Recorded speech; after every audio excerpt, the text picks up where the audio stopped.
हमारी एपिसोड की शुरुआत में बुलेट एक्सप्लोजन की आवाज हर तरफ फैलती। कोरो हानायामा के मुंह में बुलेट एक्सप्लोजन के बावजूद भी वो फाइट को फिनिश कर देता, इसके बाद ही गिरता। जबकि दूसरे सीन में मेट्रोपॉलिटन बोर्ड में जो इस वक्त चार्ज होता है वो एक शख्स पे बहुत गुस्सा होता कि तुम्हारी गोलियां कैसे चोरी हो गई। मगर इसी में कोरो हानायामा स्पेक को लेके पुलिस स्टेशन पहुंचा होता। कोरो हानायामा के मुंह को देख के वो समझ जाता कि जो बुलेट्स चोरी हुई थी वो स्पेक नहीं की थी, जो कि उसने कोरो हानायामा पे इस्तेमाल की। और कोरो हानायामा को हर कोई जानता होता, तो जो यहाँ का इंचार्ज होता वो कहता उसे थोड़ी रिस्पेक्ट तो दो। इसी में सारे लोग सैल्यूट करने लगते और उसे मेडिकल ट्रीटमेंट के लिए भेजने लगते। मगर जब वो जा रहा होता है तो वहाँ का इंचार्ज कहता है, कोरो हानायामा हम तुम्हारे बहुत बहुत एहसानमंद है। इसी में वो गाड़ी में बैठ के जाने लगता, मगर स्पेक पीछे से कैप्टन पे हमला कर देता। और जब ड्राइवर गाड़ी आगे चलाने की कोशिश करता है तो गाड़ी अपनी जगह से हिलती भी ना। असल में ये सब कुछ पुलिस स्टेशन में हो चुका होता है और ये कार ड्राइवर किसी को बता रहा होता है कि उसके साथ क्या हुआ, जो कि वो मजीद बताता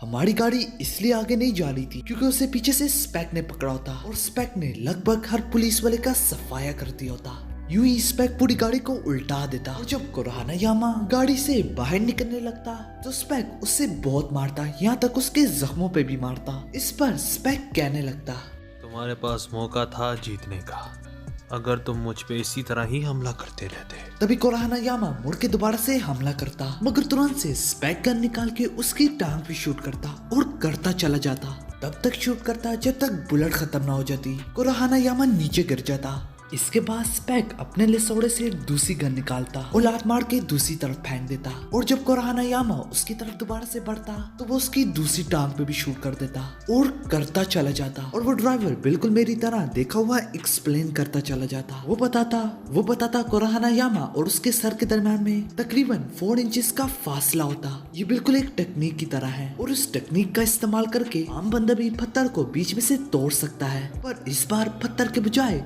कोरो हानायामा का सर होता। और उस हमले के दौरान में जो आवाज आई थी सुनने में तो लगता था कोरो हानायामा का काम तमाम हो गया। स्पेक मारता चला जाता, जो कि वो ड्राइवर एक्सप्लेन करता चला जाता। और वो ड्राइवर सिर्फ इतना ही बताता, हाँ दिखने में तो लगता था कि कोरो हानायामा का काम तमाम हो गया, पर कोरो हानायामा तो कोरो हानायामा है। जब स्पेक कोरो हानायामा की जान लेने लगा, इसी में कोरो हानायामा जब अपनी आंख खोल के देखता है उसे बाकी का फादर दिखता। इसी में स्पेक शूट कर देता। कोरो हानायामा अपनी वीकनेस को ही अपनी स्ट्रेंथ की तरह इस्तेमाल करता। कोरो हानायामा वक्त पे ही अपने मुंह की दिशा बदल लेता। उसके जख्मों के बीच में से उसकी गोली गुजर जाती, हाँ उसकी फटी हुई चीख में से गोली गुजर जाती। इसी दौरान कोरो हानायामा उस पे टूट पड़ता और एक खतरनाक वार करता और उसी पत्थर वाली ट्रिक का इस्तेमाल करता और इस बार स्पेक के बूते पे पड़ा होता। और वो ड्राइवर मस्जिद बोलता, मैं पुलिस ऑफिसर हूँ। कोरो हानायामा जैसे स्ट्रीट फाइटर के बारे में तो मैंने जरूर सुना होगा, बल्कि कौन उससे नहीं जानता। वो लेजेंडरी फाइटर बहुत मशहूर है और सुनने में और आंखों से देखने में बहुत फर्क होता है।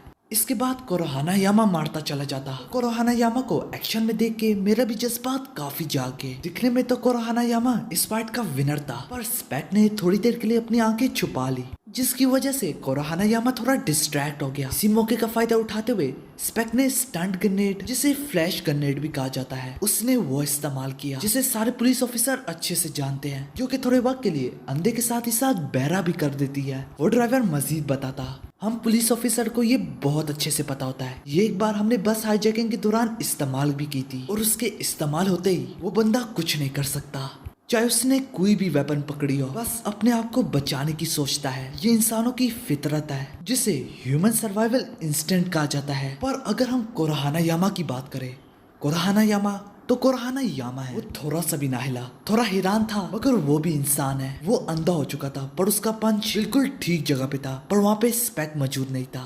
तभी तुरंत से स्पेक उसे पीछे से पकड़ लेता। जिस तरीके से स्पेक ने इसे पकड़ा हुआ है, ऐसी कोई टेक्निक नहीं जो इसका तोड़ कर सके। पर कोरो हानायामा का जो हाथ का प्रेशर है वो डायनोमीटर भी नहीं मेजर कर सकता। और यही वो घड़ी थी जब कोरो हानायामा ने इस्तेमाल किया अपना हाथ का प्रेशर, ना कि कोई टेक्निक। यहाँ तक काट का झुंड भी वो सिर्फ अपनी फिंगर से अलहदा कर सकता है। स्पेक का हाथ तो बिल्कुल अलहदा ही होने जा रहा था। साथ ही साथ वो पुलिस ऑफिसर एक बॉक्सर के बारे में बताता है, वेल्टरवेट चैंपियन यूरी चकोस्की।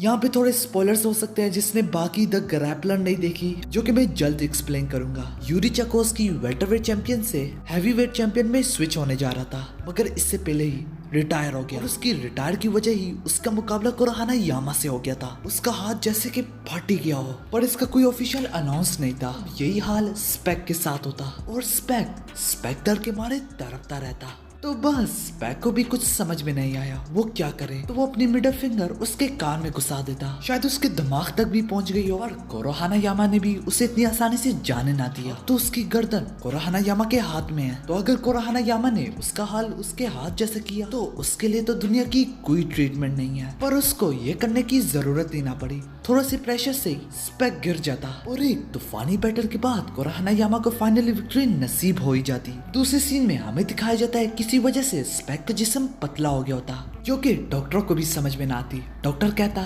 जब ये यहाँ कल लाया गया था तो दिखने में लगता था ये 50 का है या उससे ज्यादा, पर आज मैंने जाना है ये 97 सालों का है। पर एकदम से कमजोर क्यों? इसी के सवाल करने पे डॉक्टर बिल्कुल इस जैसा एक और वाक्य सुनाता।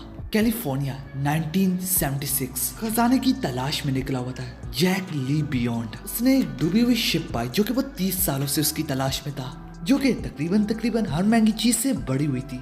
Gold, silver, James, antique items और 200 से ज्यादा चेस बॉक्स थे।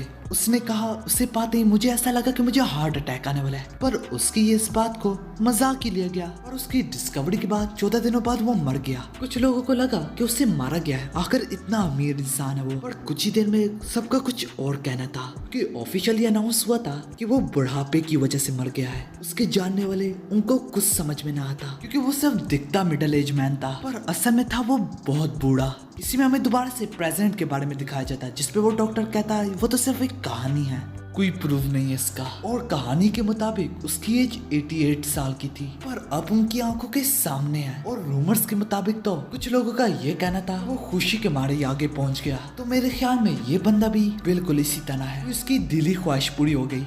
और स्पेक की तो दिली ख्वाहिश यही होती है जिसके लिए वो टोक्यो आया होता है, हार का मजा चखना, जो कि कुराहाना यामा ने पूरी कर दी।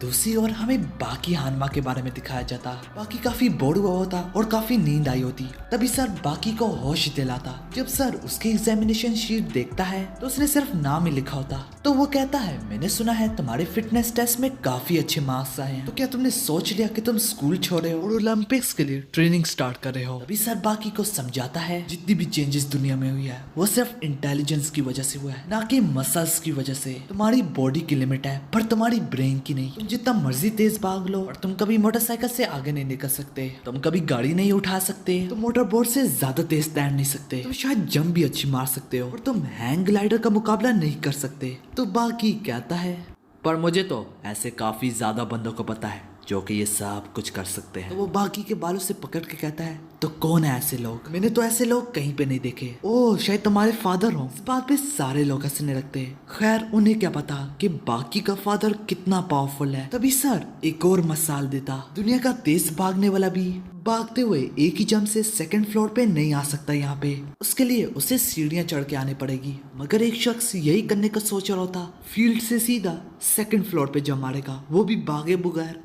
जरूरत ही नहीं है उसे भागने की। सर यही सारी बोला होता कि 5 क्रिमिनल से एक शीशा तोड़ के अंदर आ जाता। ये देख के सारे लोगों के पैरों तले जमीन खिसक जाती और वो क्रिमिनल बाकी की तरफ बढ़ते हुए कहता है मुझे लगा तुम्हारी काफी बेइज्जती हो रही है इन टीचरों से, तो मुझे लगा तुम परेशान नहीं होगे अगर मैं घुस भी आया। और जब सर इधर बढ़ता है तो वो सर को उड़ा के पटक देता, मगर बाकी तो रोने लगता क्योंकि बाकी कहता उसे काफी डर लग रहा है। मगर तुरंत से बाकी काफी सीरियस हो जाता, उस पे सबसे पहला हमला करता। यहाँ पे एपिसोड 6 खत्म हो जाती।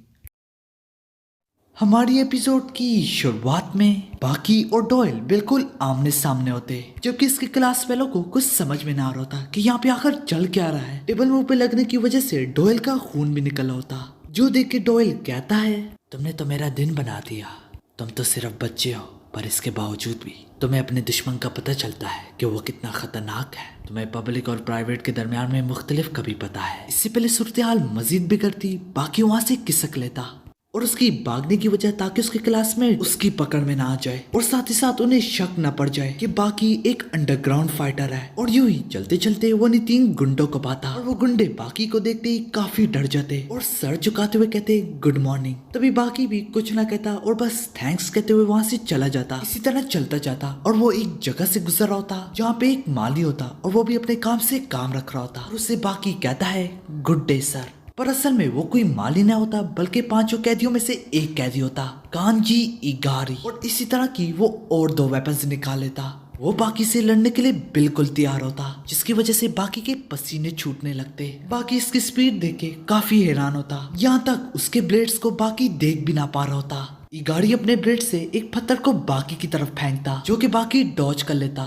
इसके बाद बाकी उसके हमलों को डॉज करने लगता और बाकी लगते लगते बचता। और इगारी बाकी से कहता काफी तेज आंखें हैं तुम्हारी। हथियार जिसके साथ चैन या रस्सी लगी हो वो काफी तेज घूमती है, जो कि आम इंसान की आंख बिल्कुल नहीं देख सकती। और जिन पे हमला हो रहा होता है उस वक्त जो गलती करते हैं वो उस वक्त वो सोचते हैं कि हम ब्लेड्स को देख के उसे डॉज कर सकते हैं। तो बाकी इसके जवाब में कहता है उसका सही तरीका उसके यूजर पे नजर रखना जो इन ब्लेड्स को इस्तेमाल कर रहा है। तो इगारी कहता काफी समझदार हो, पर वो उसके यूजर पे डिपेंड करता है कि वो अपने ब्लेड्स को किस तरह से इस्तेमाल करता है। जिसके बाद वो एक प्लेट बाकी की तरफ फेंकता और वो बाकी से कहता चलो दोबारा से कोशिश करते हैं। तभी उसके ब्लेड पहले से भी काफी तेज होते और ये देख के बाकी बहुत ज्यादा हैरान होता और वो दिल में कहता ले उसके ब्लेड तो पहले से भी तेज है। और बाकी की तरफ बढ़ते बढ़ते ही वो ब्लेड की दिशा बदल लेता और पहले से काफी मुख्तलिफ तरीके से ब्लेड का इस्तेमाल करता, यहाँ तक बाकी का हथियार भी तोड़ देता। बाकी और हैरान होता और बड़ी मुश्किलों से उसके वार को डॉज करता रहता, बस लगने को ही जा रही होती। वो बाकी पे काफी ज्यादा वार करता, बाकी बड़ी मुश्किलों से सबको डॉज करता चला जाता और अपनी शॉट खोल के उसके ब्लेड को उसमें फंसा देता। ये देख के वो काफी हैरान होता, अब उसके पास भी कोई हथियार नहीं है। मगर थोड़ी देर में येनागी के पीछे गोकी शिबुकावा आता जो कि अपना छोटा सा एक बदला लेने आया होता, जो कि येनागी ने हॉटपॉट को शिबुकावा की तरफ फेंका था एपिसोड 2 में, जिसकी वजह से शिबुकावा भी हॉटपॉट येनागी की तरफ फेंकता। पर दरअसल वो हॉटपॉट हॉट ना होता, उसमें बस नॉर्मल पानी होता, जबकि येनागी डर के मारे वैसे चीखे मार रहा होता। जिसके बाद गोकी शिबुकावा हंसने लगता। ये देख के येनागी को काफी बुरा लगता और उसे काफी गुस्सा आता। तो येनागी जैसे ही वार करता है तो शिबुकावा से बड़ी आसानी से ओवर पावर कर देता। ये देख के बाकी का मुंह खुला का खुला रह जाता। इसके बाद गोकी शिबुकावा येनागी से कहता है तुमने गलत बंदे से पंगा लिया है। तभी येनागी को काफी गुस्सा आता। इसी में वो एक जोरदार हमला करता गोकी शिबुकावा पे। इसकी वजह से गोकी शिबुकावा के चश्मे टूट जाते और उसके हाथ से काफी खून निकलता। और ये सब कुछ देख के तो बाकी को कुछ समझ में ही ना आता, यहाँ तक बाकी की आवाज तो बहुत बदली होती। असल में येनागी ने बाघ नकल्स का इस्तेमाल किया होता, जिसे टाइगर क्ला भी कहा जाता है। इसी में येनागी कहता है चलो दोबारा से लड़ते हैं। तो गोकी शिबुकावा उसे याद दिलाता है तुम 2 से लड़ रहे हो, जो कि बाकी और गोकी शिबुकावा खुद है। जैसे कि इनका टूर्नामेंट स्टार्ट हो चुका है, जैसे कि गोकी शिबुकावा ने टूर्नामेंट स्टार्ट होने से पहले खुद ही कहा था कि कोई रूल्स नहीं है। मगर येनागी जरा भी ना घबराता और अपना यूनिफॉर्म उतार के फेंकता। इसी मौके में गोकी शिबुकावा अपना खून उसकी आंखों पे फेंक देता और उसे ना दिखता। गोकी शिबुकावा चिल्लाते हुए बाकी से कहता है मेरे साथ लड़ने की हिम्मत रखो। इसी में दोनों टीम वर्क करके पहला हमला करते। साथ ही साथ गोकी शिबुकावा दोबारा से येनागी को समझाता है तुम इस वक्त दुनिया की स्ट्रॉन्गेस्ट टीम का मुकाबला कर रहे हो। फिर येनागी कहता है बाकी जो कुछ तुम्हारे बारे में सुना वो सब कुछ सच ही था। एक 17 साल का लड़का। वो कुछ और बोल पाता, बाकी उस पे टूट पड़ता, जो कि वो बड़ी करीबी से डॉज करता मगर ज्यादा वक्त ना लगता बाकी को उस पे बाड़ी पड़ने में, जिसकी वजह से बाकी उसे पीछे फेंकता। पीछे से गोकी शिबुकावा से पकड़ लेता। शिबुकावा बाकी से चलाते हुए कहता उसे खत्म कर दो, मगर बाकी एक्सपीरियंस में थोड़ा लैग करता होता, जिसकी वजह से येनागी कैसे न कैसे करके वहां से निकल ही जाता। इस सब के बाद गोकी शिबुकावा बाकी से कहता है बाकी ब्लेड्स का इस्तेमाल करना या टाइगर क्लास का इस्तेमाल करना सिर्फ यही इसकी खासियत नहीं है। लोग इसे येनागी द पॉइजनर बुलाते हैं। देखते ही देखते येनागी भी वही करने लगता जिसका डर होता। वो टाइगर क्लास को गिरा देता। The way of white Goki Shibukawa बताता है ये इसके असली मार्शल आर्ट्स का नाम है। तो येनागी बाकी से कहता है बाकी जरा एक बात तो बताओ, आखिर दुनिया की सारी गैसों में से सबसे खतरनाक गैस कौन सी है? इसी दौरान वो धीरे धीरे से बाकी की तरफ बढ़ने लगता।